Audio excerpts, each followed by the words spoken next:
I still remember that night. The sound of dry leaves crunching outside my window. The smell of cold air mixed with something metallic, like blood. I thought it was just another quiet October evening. But when I heard the knock on my back door, a slow, deliberate 3 knocks, I realized I wasn't alone.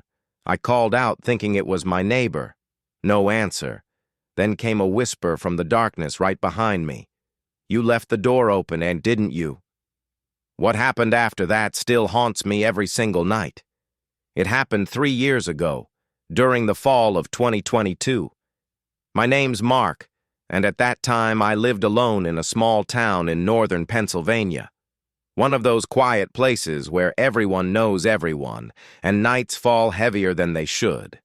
The trees around my cabin would turn blood red every October. It was beautiful. Until that one night.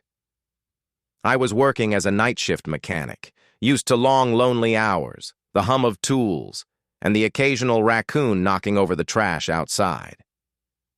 But what happened that week, I still can't explain it in a way that doesn't make me sound insane. That evening, I left work early.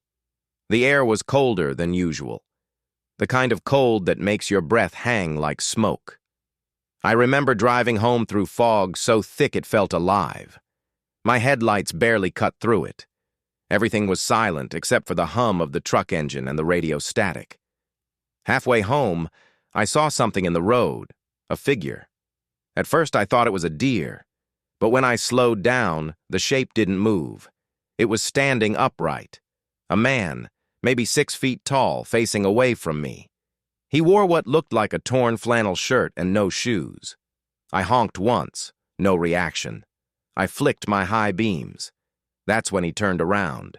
His eyes caught the light, pale, empty, and wide open. There was something off about his face, like his jaw didn't quite sit right, slightly dislocated, twitching as he stared straight into my headlights. I froze. Then, without warning, he sprinted into the woods beside the road, on all fours. I sat there gripping the steering wheel, trying to tell myself it was just some crazy junkie. But when I got home, I couldn't shake the image of that twisted face. My cabin sat at the edge of a thick forest, usually peaceful, no streetlights, just the moon and the sound of owls. But that night felt different. The woods were too quiet. No crickets, no rustle of leaves.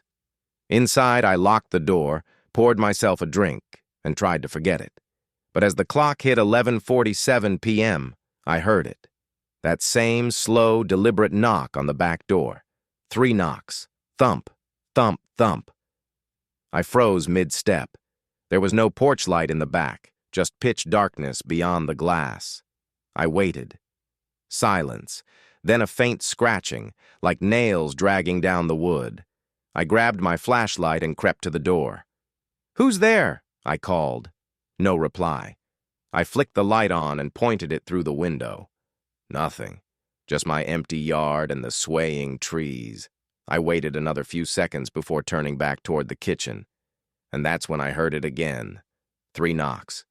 But this time, from the front door. I rushed there thinking maybe someone needed help, maybe an animal was hurt. But again, nothing. The night outside looked frozen. Even the fog seemed to stop moving. I checked every lock, every window, and finally convinced myself I was just tired. I sat on the couch, turned on the TV, and must have dozed off. When I woke up, the TV was off, and the front door was wide open. The cold air hit me like a slap. I stood up slowly, my heart pounding. I knew I had locked that door. Outside, the ground was wet, covered in fallen leaves. And right there, in the middle of the porch, were bare footprints. They led from the steps, straight into the woods. I backed away and locked the door again, shoving a chair under the handle for good measure. I grabbed my phone to call the sheriff, but my screen stayed black, no signal. I was shaking now. I sat there, staring at the window, listening. The forest seemed to breathe.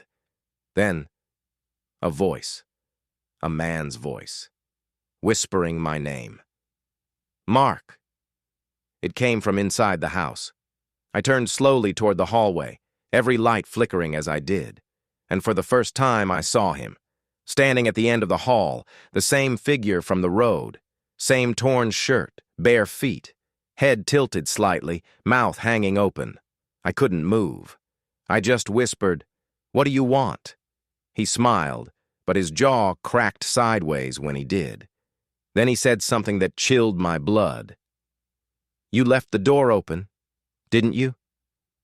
The lights went out. Everything plunged into black. I bolted for the kitchen, fumbling for a knife, but I could hear his footsteps, wet, dragging footsteps, coming closer. "Stay away!" I yelled. Then, silence again. I turned the flashlight on. The hallway was empty. I thought maybe he'd gone. I turned toward the front door, ready to run, and he was standing right behind me. I saw him reflect,